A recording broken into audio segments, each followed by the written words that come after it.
बार जो है वो एक हस्बैंड वाइफ की स्टोरी है, और ये मेरे दिल के बहुत करीब है क्योंकि लव स्टोरीज़ इतनी आती हैं हर साल, लेकिन कोई ये जो बहुत ही ट्रिकी जो ग्राउंड्स है उसमें कोई नहीं जाता है, जो शादी के बाद हमेशा हैप्पी एंडिंग करके पिक्चर ख़त्म करके साइड हो जाते हैं, लेकिन उसके बाद क्या होता है and how and what it takes to fall in love all over again, और जो कि एक बड़ा ही अर्बन और जो कि एक बड़ा ही रिलेटेबल जो इशू है मैरिजेस करके, तो उस पे ये फिल्म है। बेहद खूबसूरत लव स्टोरी है। अगर आप इस फिल्म की बात कहें तो it is other way around. Manu को हमेशा लगता है कि तनु का ध्यान दुनिया में हर उस चीज़ में है जो मनु से रिलेटेड नहीं है, तो ये थोड़ा सा अलग यहाँ पे इशू है, और आई थिंक फिल्म होती उसी इशू से शुरू है जो कि आपने देखा। इनको प्रॉब्लम है, इनका वेट गेन हो गया है, इनके बाल पुराने हेयर स्टाइल है, ये है वो है, तो काफ़ी नैग करती हैं, काफ़ी नैगिंग वाइफ हैं। तो आप मनोज जी से जानना चाहेंगे कि उनका क्या कहना है इस बारे में। मनोज जी बताएं। हाँ, क्या है कि प्यार एक बात होती है, शादी की प्रैक्टिकलिटी, और फिर शादी के बारे में जो फैंटेसी होता है वो उसके बीच में जो एक रात होती है, सुहाग रात, उसके बाद सब कुछ बदल जाता है।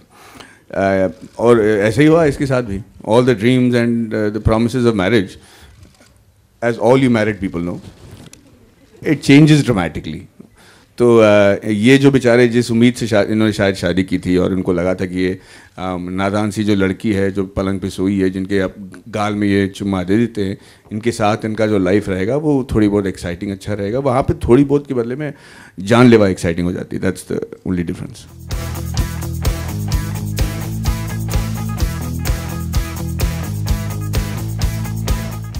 मुझे लगता है कि इसकी जो सबसे ज़रूरी बात है इस फिल्म की, कि हमने हमारी बैंड बज गई इसको रियल बनाने में। हर एक फ्रेम, हर एक इमोशन, हर एक किरदार को रियल बनाना, क्योंकि ये फिल्म रियलिटी में एंटरटेन करती है। या फिर इसको अगर हम एक इमेजिनरी फिल्म बनाएंगे तो वो बहुत मुश्किल है कन्विंस करना जो इमोशंस इस फिल्म में हमने आपको दिखाने की कोशिश की है।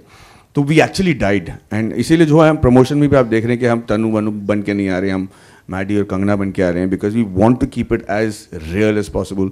And even the Haryanvi accent that Kangana had to do, it was really tough, but we couldn't do it on a caricaturish level, it had to be real. इसीलिए बेचारी उनकी बैंड बज गई थी, और and even to make the character look different in terms of visually, that was another very tough issue. So I think मुझे बहुत दिक्कत हुई इन दोनों को मेंटेन करने में, क्योंकि दत्तो इतनी अडोरेबल है, इतनी प्यारी लड़की है, और उसको इतना जो उसकी बेबाकी है, जो उसकी एक अजीब सा साहस है उसमें, जो 10,000 लोगों से भिड़ने खड़ी हो जाती है, और उसमें जो एक प्योरिटी है, और जहाँ पे तनु थोड़ी सी उसमें भी बहुत एक तरह से तनु में भी एक वाइल्डनेस है, लेकिन वो हल्की सी सेल्फिश है, वही उसकी कैरेक्टर की आर्क है। तो दत्तो के सामने तनु को टिकाना मेरी ज़िंदगी का सबसे बड़ा चैलेंज था।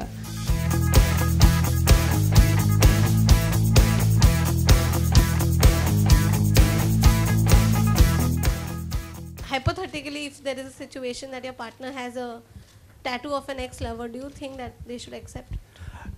Yes, of course. I think these are scars of earlier relationships. So you just look at it as a scar. If you look at it creatively or what it implies, then there are many things that will ruin your life. So I just look at it as a scar.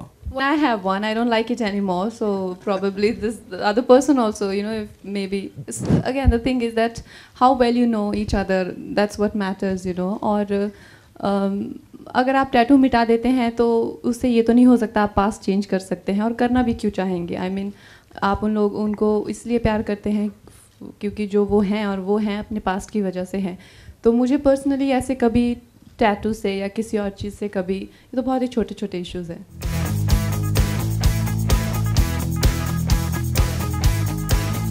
ये film marriages, एक married couple की love story है, लेकिन ये ऐसा नहीं है कि शादी के बारे में आपको कुछ सिखाती है या समझाती है।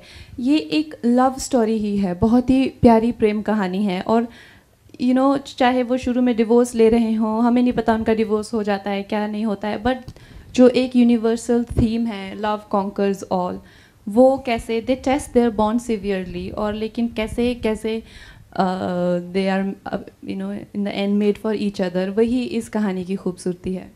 कंगना, शादी के बारे में आपका क्या ख्याल है? शादी के बारे में कुछ बताएं, मतलब देखिए, शादी के बारे में ख्याल जैसे बदलते रहते हैं हमेशा। कभी लगता है बिल्कुल ही बेकार काम है, लेकिन कभी कभी लगता है नहीं, अच्छा है, कर लेनी चाहिए। तो ऐसे ही इंसान सब कुछ ना कुछ कश्मकश में रहते हैं।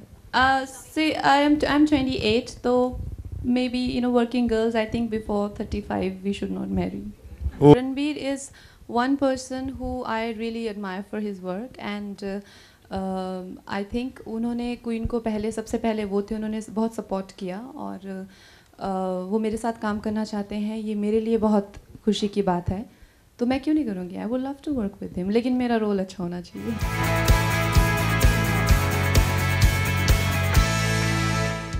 For more news and gossips, don't forget to subscribe to Bollywood Helpline.